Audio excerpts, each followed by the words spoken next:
set on, and we'll continue on with the Domino's post-game report after Carson-Newman's 38-point victory over Clayton State.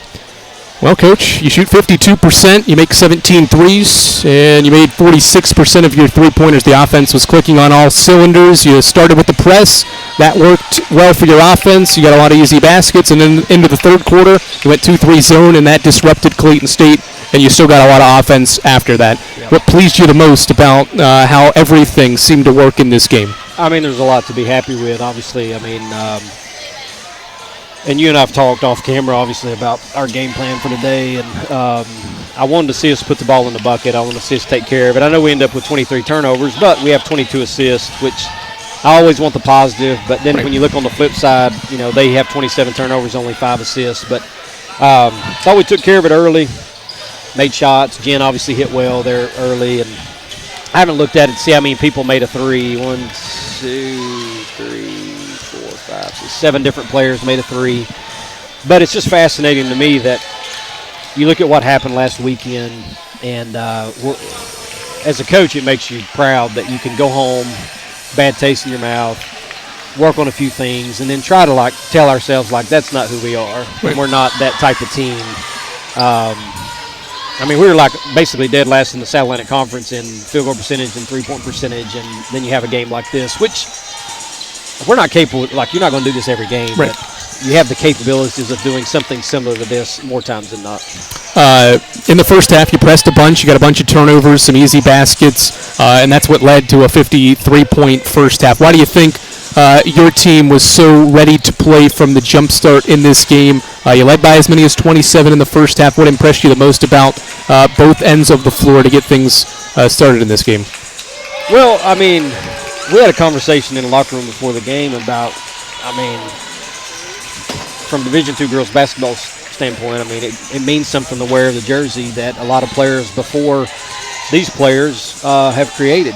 And we felt like we recruited all of the players that are currently on this roster to replace those kids and do the same type things. And I couldn't have asked for a better response, honestly. We had some great assists in the layups. We got some turnovers that fed into easy stuff, and then we shot it well, you know. And there were some moments in the first half that I didn't like in the second quarter, to where we didn't play as clean as I felt like we could.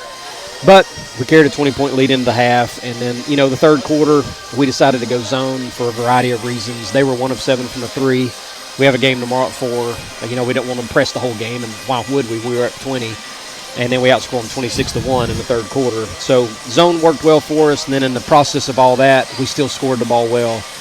So that was good. You hinted at the third quarter, though. You went to a 2-3 zone. Clayton State took 14 shots. They missed all 14 shots. Their only point was at the foul line with 3 seconds to go. Why was that zone defense so good, so effective against Clayton State offensively, and how did it frustrate them?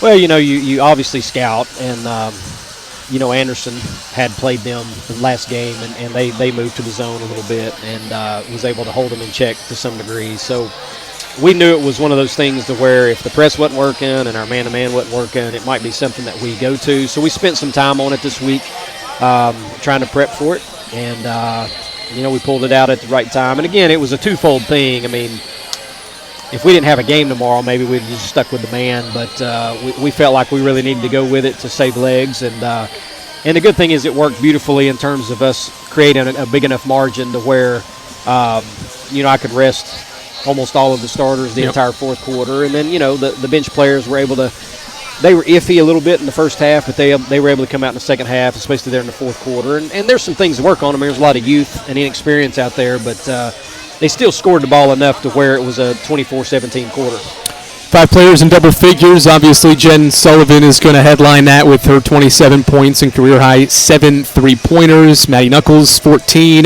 Carly Hayworth, career-high 11 points with 11. Keely and Caroline both hit a couple of threes and had 10 points. But we'll just talk about Jen. What impressed you the most? It seemed like anywhere she shot in this game, it was going to go in, or at least looked like it was good off their hands. What did you see from her rhythm early?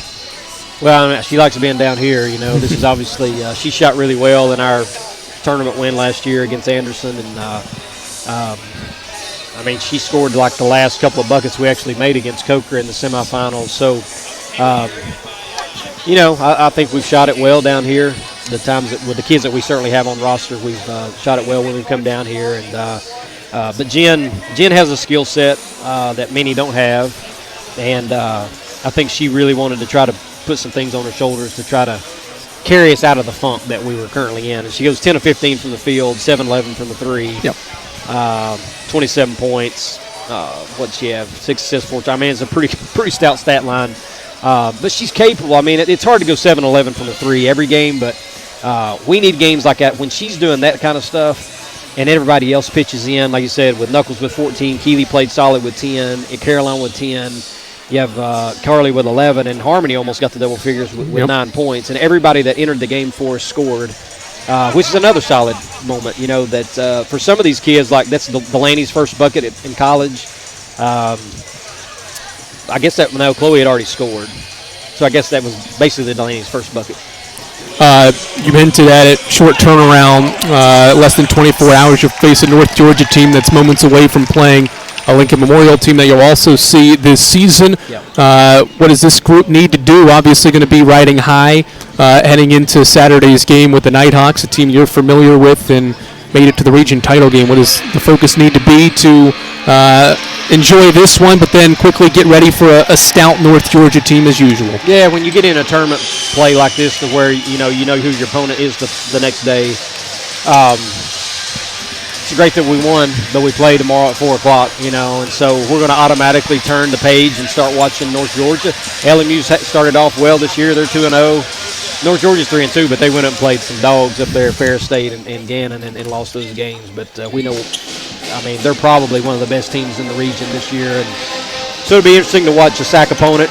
Certainly LMU, as good as they've gotten off to a start in North Georgia. And I've been watching them since the get-go when they first played those tournaments up in wherever they were playing, up in Gannon, Pennsylvania somewhere.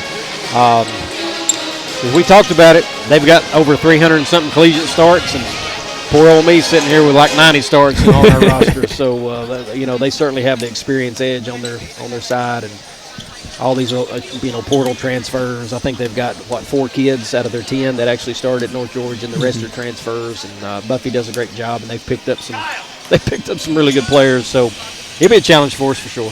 All right, thanks for the time. Enjoy the win. Thank you, Andrew. That's the head coach, Mike Mincey.